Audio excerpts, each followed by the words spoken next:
Այսօր մարտի 8-ն է, երբ որ ես գրում եմ այս նյութը, բայց լավ է, որ այս նյութը դուրս կգա մի քիչ ավելի ուշ, միգուցե 1 կամ 2 օր հետո, որովհետև այդ տոնը երբեք չեմ սիրել եւ չեմ հասկացել կնոջը ոնց կարելի է շնորհավորել այդ տոնը։ Փոքր ժամանակվանից է այդ բարդույթը մոտս, որ ասենք դա աբսուրդ է, ինչ-որ հետո հասկացա ինչի է դա, որովհետև այդ տոնը ստեղծել են Կլարա Ցետկինը, ներեցեք արտահայտության համար եւ Լյուքսեմբուրգը, որոնք որ գիտեք Մայր Թերեզայից մի քիչ ավելի գեղեցիկ էին, էլի ընդհանրապես։ Հա, ու հասկանում ես այդ տոնը ինչի է ստեղծված, կնոջ թերարժեքության ինչ որ տենց մի արտահայտում է, իսկ ես այդպես չեմ վերաբերվել երբեք կանանց։ Ես համարում եմ, որ այդ տոնը իզուր տոն է ուղղակի, բայց դե եթե մարդիկ ուրախանում են այդ օրը, ինչ ասեմ, քեֆ են անում, մանավանդ հայությունը Լոս Անջելեսի շատ այսպես բան է, հետևողական է այդ տոնի հետ կապված։ Լավ, ինչ ասեմ։ Ամեն մեկ ուրախանում է այնպես, ինչպես որ ուզում է ուրախանալ։ Իսկ եթե ուզում եք, որ ես լսեք, թե ինչպես են վերաբերվում կանանց, ինչպես են կանայք ինձ վերաբերվել, ինչպիսի կանայք եմ ունեցել, սկսած տատիներից մինչև մայրս, չգիտեմ, իմ կանայք եւ այլն, այդ հարաբերությունները կին տղամարդ, ապա կարող է գալ բանը, ինչպես ես դարձա տղամարդ ներկայացմանը, ամսի 15-ին Grand Stage, Թոմսոնը տիկետ միկետում են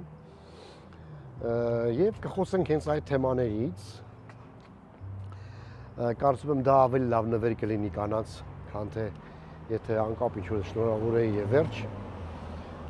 Ես համարում եմ, որ այդ օրը ընդհանրապես մարտի 8-ին պետք է, դե ընդհանրապես միշտ, ոչ թե մարտի 8-ին։ Ավելի լավ է ոչ միայն ծաղիկ նվիրեք կանանց, այլ տանեք մի հաճելի տեղ, նստեք եւ դա ամեն օր է պետք անել կամ ամենայն դեպս չկապել ինչ-որ օրվա հետ։ Ինչևէ, բարև ձեզ։ Այսօր մի ցավալի երկու թեմա կա, որ ուզում եմ ձեզ հետ կիսվեմ, սիրելի հետևորդ եւ ոչ միայն հետևորդ։ Նախ եւ առաջ հենց այս պահին լայքի կոճակը սեղմեք։ Այ հենց դու, ապրես։ Շատ լավ է, շնորհակալություն եւ գնացվեք ալիքից։ Եթե համարում եք, որ իմ աշխատանքը ինչ որ ես անում եմ, ինչ որ արժեք ունի։ Շնորհակալություն բոլոր նրանց նաեւ, ով որ գրանցվել է ալիքից, ով որ աջակցում է Patreon-ի միջոցով, այնտեղ Patreon կա, մի խոսքով հասնենք գործի։ Գիտեք, որ մեծ զարմանքով իմացա, որ Եղիշե Կիրակոսյանի ամբողջ խումբը եւ նաեւ Եղիշե Կիրակոսյանը, որը մեր միջազգային դատերի, այսպես ասած, իրավաբանն է եղել, տվեց հրաժարական։ Դուրս եկավ գործից։ Չգիտեմ ինչու, ոչ մի այսպես բացատրություն չի տվել, միայն ասել է, որ ուզում է զբաղվել գիտական աշխատանքով։ Ну, հետաքրքիր է, որ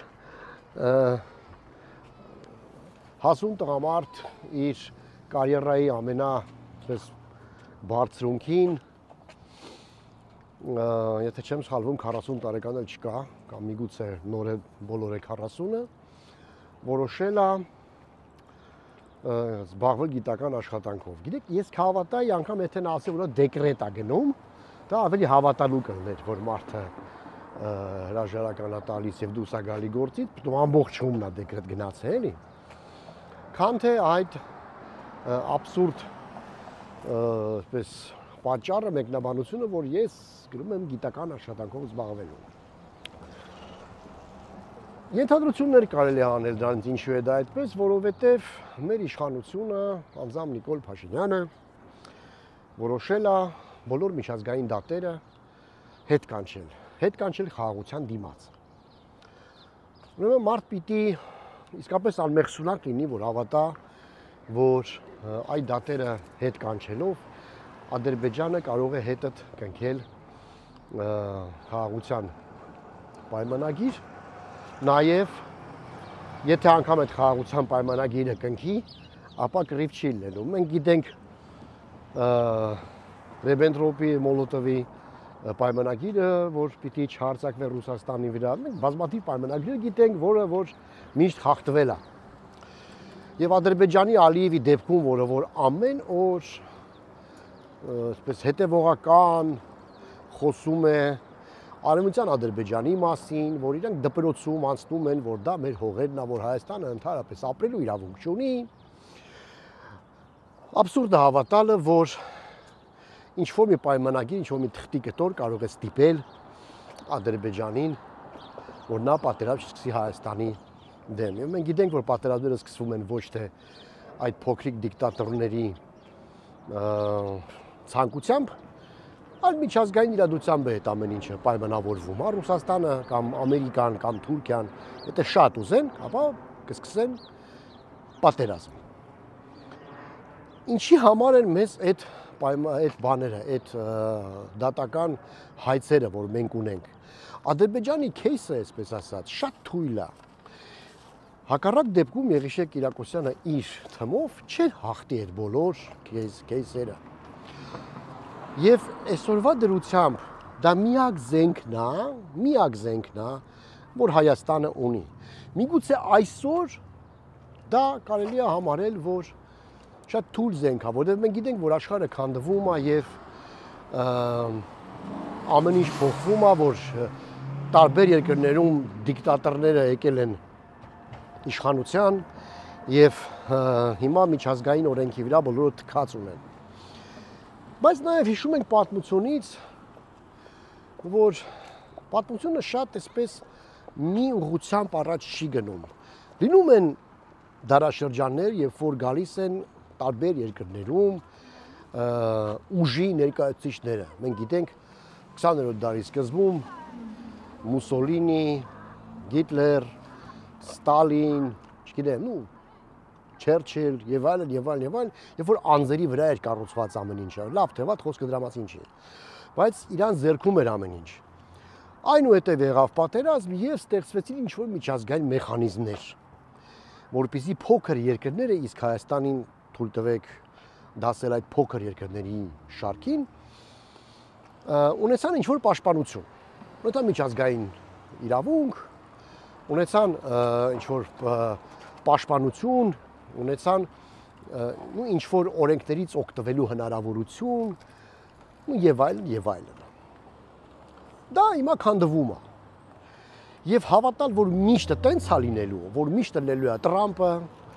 որ Պուտինը անմահ է, որ Ալիևը միշտ լինելու է իշխանության եւ միշտ անելու է Հայաստանի հետ ինչ-որ ուզում է, դա մանկամտություն է։ Գիտենք, որ երբևիցե դա քանդվելու է եւ էլի գա էլի հետ։ Էլի աշխատի միջազգային իրավունք, միգուցե արդեն ձևափոխված, էլի լինեն հնարավորություններ փոքր երկրների համար, եւ այսպես ասած շնչելու իրավունք ունենանք։ Բայց այսօր մեր իշխանությունը կողոպտում է մեր ապագան։ Եթե անցյալ իշխանությունը կողոպտեց մեզ ֆիզիկապես, թալանեց, կերավ եւ այլն, ապա գիտեք, նախկին ներկա չխաղամ, էլի։ Ապա այս իշխանությունը մեզ թալանում է մեր իրավունքը, թալանում է մեզ հոգեպես։ Ու չխոսեմ են պարակտման մասին, ինչ որ հիմա կատարվում է հասարակությունում, չխոսեմ արժեքների անկման մասին, եւ այլն։ Խոսեմ կոնկրետ իրավունքների, ասենք հետագա քո իրավունքների մասին։ Հետագայում, եթե դու հիմա հրաժարվում ես այս ամեն ինչից, դու հետագայում 10 տարի հետո, 20 տարի հետո, երբ որ մի քիչ ոտի կանգնես, երբ որ մի քիչ հնարավորություն ունենաս ինչ որ մի ապրելու, դու այլևս այլ հնարավորություն չես ունենա այդ երկրներին հակադարձես ինչ որ մի բանով։ Իսկ ինչու է իշխանությունը դա անում։ շատ մերկանտիլ եւ շատ այսպես նյութապաշտ, շատ պատեհապաշտ, քֆուր չեմ ուզում տալ ինչ որ մի բաների պատճառով։ Դա վերընտրվելու իրենց բաննա, բոնուսնա, որ տեսեք մենք բերեցինք խաղաղություն, հա, կորուստներով եւ այլն, բայց մենք բերեցինք խաղաղություն։ Մենք խաղաղության իշխանություն ենք։ Բայց ընդհանրապես այստեղ իրենց այդ աթոռին մնալու իրանց իրավունքն է, իրանց ցանկությունն է, որովհետև դա այսօր արվում է, որ այսօր ասեք ինչ, իշխանությունը կգան, կփոխվեն, բայց Հայաստանը հավերժ է։ Ամենայնիվս այդպես պիտի մտածել, որ Հայաստանը հավերժ պիտի ապրի։ Եվ եթե դու այսօր ունեզրկում ես իրան, ես նկատի ունեմ հետագա քայլերի բանով, հա, հնարավորություններն ես իրանից խլում, ապա 10-20 տարի հետո մենք կկանգնենք շատ վատ իրողության առջև, որ կլինենք մարգինալացված, ունեզրկված, ցածրացված, անարժան առանց արժանապատվության ինչ-որ մի էլ չասեմ պետություն, որդանման մի ելուստ գլոբուսի վրա, ինչպես եւ շատ այլ երկրներ։ Այս պատերազմը, որ հիմա կա, չարի եւ բարու, չգիտեմ, մեծերի եւ փոքրերի, արժեքների եւ անարժեքների պատերազմում փոքր պետությունները գրեթե շահելու բան չունեն։ Հիմա այդ այն մոմենտն է, երբ որ դու պետք է ուղղակի դարան մտնես եւ պայքարես այնքան որ ավելի քիչ կորուստներով դուրս գաս, բայց եթե դու թշնամուտ բոլոր ասածները անում ես, քեզ դրանից ոչ մի բոնուս չի լինելու։ Լավ, միթե դա պարզ չի։ Միթե դա պարզ չի, որ ուղղակի սահմանություն փոխելով, որ մեզ համանական դատարան ասեց, որ ոչ մի բան չունենք մենք, նկրտումներ չունենք, այսպես ասած, տարածքային ամբողջականության հանդեպ Ադրբեջանի։ Միթե այդ քայլերով կարելի է վաստակել խաղաղություն։ Միգուցե առաջիկա այդ 5 տարին մինչև սրանք իշխանության են։ Միգուցե, բայց հետո ինչ ենք անելու։ Գիտեք, հետոյի մասին երբեք ոչ մի իշխանություն չի մտածել։ Չի մտածել Լևոն Տեր-Պետրոսյանը, որը որ ուղղակի հրաժարական տվեց, գնաց, աղբե դե չեք ուզում, դե ես գնացի, չեք ուզում լուծել այդ հարցը, դե տղայք պահեք։ Թողեց գնաց պետական թոշակ ստանալու։ Չի մտածել ապագայի մասին Ռոբերտ Քոչարյանը, որ ամբողջ էկոնոմիկան, ամբողջ մեր էներգետիկան, ամբողջը տվեց Ռուսաստանին եւ կապեց իրան Ռուսաստանի հետ, որ Ռուսաստանը մեզ կպահի։ Չի մտածել Սերժ Սարգսյանը, որը որ արիամբ եկավ իշխանության, ընդդիմությունները կեղծելով, ժողովրդին մարգինացնելով, ժողովրդին նվաստացնելով եւ թալանելով ու ուտելով ինքը ու իր բարեկամները, փեսուց բռնած աղբերներով վերջացրած, չուժեղացնելով ոչ մի պետական ինստիտուտ, ոչ մի։ Չի մտածում նաև Նիկոլ Փաշինյանը, որովհետև, բնականաբար ես ասել եմ, դա իմ անձնական կարծիքն է, Նիկոլ Փաշինյանը Սերժ Սարգսյանի եւ Քոչարյանի, Լևոնի, մի խոսքով բոլորի թերի աշխատանքի այդպես քֆուր չտամ, արդյունքն է, արգասիքն է, որովհետև եթե երկրում այդքան վատ չլներ, եթե մենք այդքան չզզվեինք մեր իշխանությունից, մենք իրան երբեք չէինք բերի իշխանության, երբեք։ Շատերս քիչենե բերե, չենե քվեարկե, այլ ուղղակի ուզում էին փոփոխություններ, այդպես ինչպես ես։ Նվաստս, հա։ Չի մտածում նաև Նիկոլ Փաշինյանը, որ վաղը մյուս օրը Հայաստանը ոչ մի լծակ չի ունենա, ոչ Ադրբեջանի դեմ, ոչ Թուրքիայի դեմ, նոր Հայաստան, նոր իրական Հայաստան, այդ абսուրդ ինչ որ այդ բանը, որ հայրենիքը պետությունն է, հա։ Դա абսուրդ է, որովհետև հայրենիքը միայն պետությունը չի կարող լինել։ Պետությունը իհարկե ամենակարևորն է եւ մեր գաղափարախոսությունը, պետակաբանը, ազգային պետք է լինի հայրենիք ստեղծելը, պետություն ստեղծելը։ Բնականաբար ես դա հետ համաձայն եմ։ Բայց հրաժարվել բոլոր ինչ որ եղել է առաջ, հրաժարվել ցեղասպանության ընդունումից, հրաժարվել պատմությունից, հա, չգիտեմ, Ուրարտուի պատմությունը սկսենք բան անել, սրբագրել, մեր ամբողջ մենտալիտետը եկեք ջարդենք, հա, մենք սխալ ենք ապրել, մի մարդ որոշում մենք սխալ ենք ապրել, հասկանում եք դա абսուրդ է։ Մի մարդ պատից ընկնում, ասում մենք սխալ ենք ապրել, ժողովուրդ, մենք սենց ապրենք։ Եթե ուզում ենք, եթե չէ, ուրեմն պատերազմ կլինի։ Այդ շանտաժը ամեն վարքյան, եթե չէ, ուրեմն պատերազմ կլինի։ Դա սարսափելի բան է, հասկանում եք, դա ամեն վարքյան ժողովրդին վախեցնում են այդ, որ կարող է հանկարծ պատերազմ լինի, ում մենք պետք է էս անենք, այն անենք, հրաժարվենք, չեն մտածում պետական ինստիտուտները հզորացնելու մասին, ասենք, դատական իրավական համակարգը փոխելու, բանակի ռեֆորմը, կրթության, որ սարսափելի վիճակում, այդ էլ ոչ Ռուսաստանն է խանգարում, ոչ Թուրքիան, նորմալ, adekvat երեխաների համար կրթական ծրագիր գրելը ով է խանգարում, Պուտինն է խանգարում, հա? Ով է, պետք է անպայման, չգիտեմ, ինչ լինի, որ ասենք, չգիտեմ, բանն է Էրդողանն է խանգարում, հա? Ասում է, այս գրքերը փոխեք ամեն ինչ, հա, ինքը նստում կարդում, հա, ամեն ինչ։ Կամ եթե անգամ այտենց է, կարելի է ամեն ինչ իրանց ասածը անել, հա? Եվ ի վերջո այդ օրենքները, որ այդ դատական process-ները որ կան, դա ժողովրդի դատական process-ներն են։ Դա մեր Ղարաբաղցիների գույքի իրավունքն է։ Մեր զոհված ազատամարտիկների եւ անհայտ կորածների ծնողների իրավունքն է, ով է իրավունք տվել, ինչ որ մեկը պատից ընկնի ու ասի վերջ, մենք հրաժարվում ենք այդտեղ, դու հրաժարվի, մեզ ինչ գործ ունես, ինչ գործ ունես, ու նենց է արվում, որ մի հատ պրոֆեսիոնալ խումբ ունենք, ոչ մի պետական ինստիտուտ չի աշխատում, ոչ մի, քաղաքապետարանը չխոսեմ, հա, տրանսպորտի, զիբիլի, չգիտեմ, ջրի,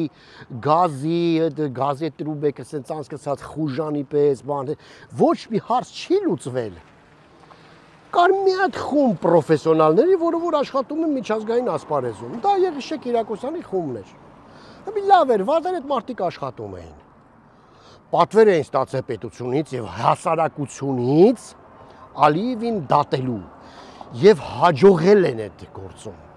Միակ հաջողված գործը, պատերազմը տանուլ տվեցիք։ Կրթական բանը ռեֆորմները տանուլ տվեցիք։ Ոստիկանությունը տանուլ տվեցիք։ Իրավական այդ ոնց է կոչվում, մի խոսքով դատա իրավական այդ սիստեմի վեթինգային զիբիլը էդի տանուլ տվեցիք։ Սաղ տանուլ տվեցիք, մի հատ բան կար, որ արել էիք, դա այդ խումբն էր, որ միջազգային ասպարեզում շատ լավ իրան դրսևորեց եւ հաղթեց։ Հիմա ուզում եմ դրանից հրաժարվել։ Գիտեք, ես ուղղակի ապշած եմ։ Այդքան վնաս, ինչքան կարող է դրանից լինել, ոչ ոք չի տվել, որովհետեւ այն լափածը, որը լափեց Քոչարյանը, Սերժը եւ այդ մյուս իրա օլիգարխները ու այդ լրփի վաստակների հետ միասին կարելի է հետո աշխատել։ Լավ աշխատանքի ասել եմ, չէ, ծորակը փակես, ջուրը չի կաթա, կամ եթե կաթա տակը վեդրոդիր, մինչև ծորակը փոխես։ Բայց ընդհանրապես ջուրը կտրել, դա հարցը չի լուծում։ Դեռ ավելին կանգնեցնում է ավելի լուրջ խնդիրների առաջ։ Եվ հիմա այդ ֆոնին, դա երկրորդ մասը, ժողովուրդ ջան, որը որ շատ է մտահոգում, ամենայն հարգանքով մեր գերիներին, կոնկրետ անձանց ամբողջ Ղարաբաղի, այսպես ասած, այդ ղեկավարների նկատմամբ բոլոր իրենց վերապահումներով, գիտեք, սաղին է քննադատել եմ, սաղին է խոսել եմ, ամենայն հարգանքով, որև նստած են այդ մարդիկ եւ մեր տղաները, որը որ անկապ զինվորները նստած են ու դա մասին մոռացել են, ամբողջ օր խոսվում է Ռուբեն Վարդանյանի մասին։ Հիմա հասկանանք ինչու համար։ Ընկնել դավադրապաշտական այդ թեորիաների մեջ, որ Նիկոլը զանգումա Ռուբենին, որ ասի, որ հելի խոսա, կամ Ալիևին ասում է խոսա, որ ուշադրությունը շեղես, իհարկե հիմարություն է։ Այդ մակարդակին չեմ իշն, առանձնապես խելոք չեմ, բայց այդ մակարդակը չի։ Բայց պարզա չէ, որ եթե ինչ-որ մի նմանատիպ թեմա գցվում է համացանց, իսկ դա էմոցիոնալ թեմա է, որև իսկապես ռեալ թեմա է եւ շատ կարևոր թեմա է։ Բոլորը գնում են այն էմոցիոնալի հետևից, իսկ դրանից ավելի կարևորը, որ մեր պետության ապագան է, մեր պետության ապագան է, մեր երեխեքի հաց ու ջուրն է մոռացվում է։ Եվ հիմա միտինգները, որ արվում է Երևանում, ու շատ արդար է, չեմ ընկնեի մեռնեի, հա, բրծնեի սաղից։ Այդ միտինգները, այդ բողոքը, որ արվում է հիմա Հայաստանում իրենց ազատելու բանի մասին, որը որ շատ օբյեկտիվ է եւ նորմալ է, ասենք, դա ավելի կարևոր կլներ, եթե մենք խոսեինք նաեւ այն մասին, որ այ մի հատ եկա իրավաբանների խումբ, որը որ պրոֆեսիոնալ է, հիմա հրաժարական տվեց եւ տեղը կգա ովքեր մոտարապես գիտենք, Փաշինյանը երբեք չի հանդուրժել մոտը խելոք նորմալ մարդիկ։ Այնպես ինչպես տենց ասենք աղբ աշխատում է իրանց մոտ տարբեր բնակավարներում, նախքին ու ներկա, էլի կարևոր չի, դիլետանտների ինչ-որ մի խումբ, ինչ-որ մի պնակալեզների եւ քծնողների ինչ-որ մի զանգված, որ օպտիկացի, Փաշինյան,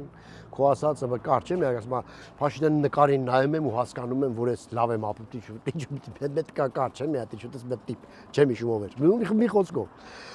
Այդ տենց մարդիկ հիմա քաղաքի իր շուրջը։ Ջահայնամ թե մեր ապագա սերունդները հետո էս դարը գտալը չեն ուտելու, հա? Ջայնամ, բայց ինքը իրան կշրջապատի այդպես ավելի լոյալ ինչ-որ մարդկանցով եւ գնա ընտրություններին։ Իսկ մենք խոտակերների նման կասենք, արա դե ջայնամ, զատո կա խաղաղություն, ժողովուրդ չի լինելու խաղաղություն։ Անկամ հիմա, երբ որ ասում ենք, որ հրաժարվենք, որ կփոխենք սահմանադրությունը, որ եսի մի սաղ ինչ-որ ուզեք կտա, անգամ հիմա Ադրբեջանը Թուրքիայի օգնությամբ ասում է, որ հելները տանիցելու եմ սենց թենենց։ Եվ հիմա Բաքվում դատում են հայ ժողովրդին։ Դու գիտեք այդ դատը, որ գնում է հիմա, այդ իրանց են դատում, բացարձակ։ Իրենց դատում են որպես տերորիստների, որպես Հայաստանի ներկայացուցիչների, Հայաստանը, որը որ ուզել է Ղարաբաղը, այսպես ասած, վերցնի Ադրբեջանից, տարածքային պահանջներ ունեցե եւ այլն։ Իրենց դա համար են դատում։ Ու վաղը մյուս օրը այդ ամբողջ կոնտրիբուցիաները բաները դնելու են մեր վզին։ Հասկանում եք։ Մեր վզին, մեր երեխեքի, իմ թորների։ Դրա համար մենք պետք է մտածենք ոչ թե որ Ռուբեն Վարդանյանը հիմա կամ մեր ուրիշ հարգելի հայրենակիցները տանջվում են Բաքվի բանտերում, բայց առաջնայինը երկրորդականից պիտի տարբերենք։ Եթե մենք դատերից, եթե մենք այդ ամենից հրաժարվում ենք, իրանք ո՞նց են ազատվելու։ Ո՞նց պիտի իրանց ազատենք, եթե մենք Ալիևին չենք դատում։ Եթե մենք Ալիևին չենք ստիպում, որպեսզի նա վաղը մյուս օրը, այսպես ասած, պատասխանատվություն կրի, ո՞նց ենք ազատելու իրանց։ Ասելով, միտինգ անելով կամ հացադուլ անելով, հավատում եք, որ տենց կլինի։ Չէ, միայն միջազգային ճնշմամբ։ Իհարկե պետք է դու ուժեղ լինես, որպեսզի դիպլոմատիան աշխատի, բայց ո՞նց ուժեղ լինես, եթե ամենտեղ դեգեներատներն են նստած։ Ո՞նց տրանսպորտի խնդիր չեք կարում լուծեք, այ անբաններ, հասարակ առողջապահության խնդիր չեք կարում լուծեք, կրթության խնդիր չեք կարում լուծեք, ոնց եք այդ միջազգային բաները լուծելու, ոնց, հազիվ մի խելոք բաներ արված ձեր օրոք, այն էլ պրոֆեսիոնալների և Եղիշեկ Կիրակոսյանների նման ասենք, պրոֆեսիոնալների բաների, բարեխիղճ աշխատողների բանով,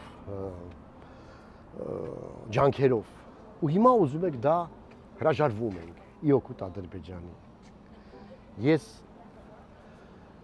Ես ուրիշ խոսքեր չեմ գտնում։ Եվ գիտեք ինչն է հետաքրքիր, դուք տեսեք ինչքան անադեկվատ պետք է լինի մարդը, որ հավատա, որ կարա ռեֆերենդում անի 0 ռեյտինգով եւ որ հասարակությունը հրաժարվի իր սահմանադրության այդ առաջի այդ բանից, այդ անկախության հռչակագրից։ Հələ դուք սկի չեք կարա մեզ հրաժարվել տակ, չգիտեմ, էլեմենտար ասենք, չգիտեմ, օրինակ չեմ կարողանում բերեմ, այնքան ցածրեք, այնքան հեղինակազրկված, որ ոչինչ չի ստացվելու ձեզ մոտ։ Եվ ես ուղղակի կոչ եմ անում ժողովրդին, հասարակական կազմակերպություններին, նրանք ովքեր որ ազնվորեն պայքարում են մեր բանտարկյալների եւ քաղաքական բանտարկյալների ազատման համար Բաքվի բանտից, իմացեք, եթե Հայաստանը հրաժարվեց իր բոլոր այդ բաներից, բոլոր այդ հաղթանակներից իրավական դաշտում, մենք ոչ միայն իրանց չենք ազատի, այլ մենք ուղղակի կդառնանք մարգինալ, ինչ-որ նենց, չտես մի հատ ժողովուրդ, ու ժողովուրդ էլ չէ, բան, տենց կոնգլոմերատ, որը որ խոսում է հայերեն, ու այն էլ լավ էլ չի խոսում։ Այդ մտահոգություններ, որ ուզում էի ասեի, գրանցվեք խնդրում եմ ալիքիս, լայք դրեք, տարածեք է ժողովուրդ, տարածեք, թող շատ լսեն։ Ես ալիքում ունեմ նաև պոդքաստ, որը որ Լոս Անջելեսի հայության համար է, շատ հետաքրքիր հոգեբաններ, իրավաբաններ, պաշտոնյաներ խոսում են մոտս, մի փոքրիկ պրոյեկտ է, որ մի քանի պոդքաստ ալնելու ընդհանրապես ըստ երևույթին, նայեք, էդ էլ տարածեք։ Ինչ ասեմ։ Շատ ցավալի է, որ այդ վիճակում ենք հիմա։ Եվ գիտեք ինչն է ցավալի, որ մենք այնքան ճիճու ընդդիմություն ունենք, ճիճու էլի, այսինքն աղիքի ճիճու, որ այս իշխանությունն ուղղակի երարության ընկել է մոր փորը, հասկանում եք։ Եվ այնքան կեղտոտ է այս դաշտը, որ ոչ մի արտախորհրդարանական ուժ կապ չունի ռուսամետա, արևմտամետա, ոչ մի շանս չունի։ Մենք դառնում ենք մի տոտալիտար երկիր։ Ուղղակի այս տոտալիտարիզմը պետք է մի քիչ երևի այլ ձևակերպում գտնել, որովհետև տարբեր ձևեր կա, էլի, ես այդ ձևը չգիտեմ ոնց է, ասենք, ես պատմաբան չեմ,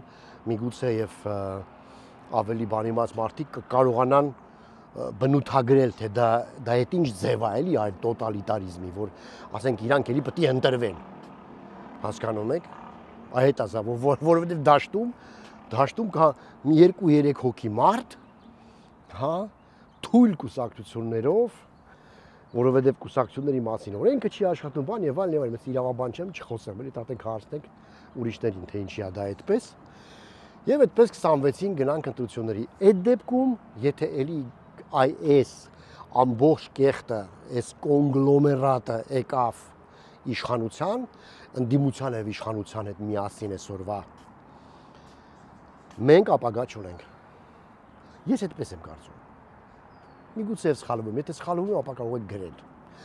Եթե համաձայն եք հետս, ապա տարածեք, լայքեք եւ գրանցվեք ալիքիս։ Արդեն շուտով դառնում 100,000։ Շնորհակալություն, ինչ ասեմ։ Կնոպկ են գտնեմ, հրաժեշտ տանք, կհանդիպենք ամսի 15-ին, Grand Stage Dance այդ դպրոցում, որտեղ իմ թատրոնը եւ կխոսենք թե ինչպես ես դարձա տղամարդ։ Կնոպկեն ուրա, կնոպկեն։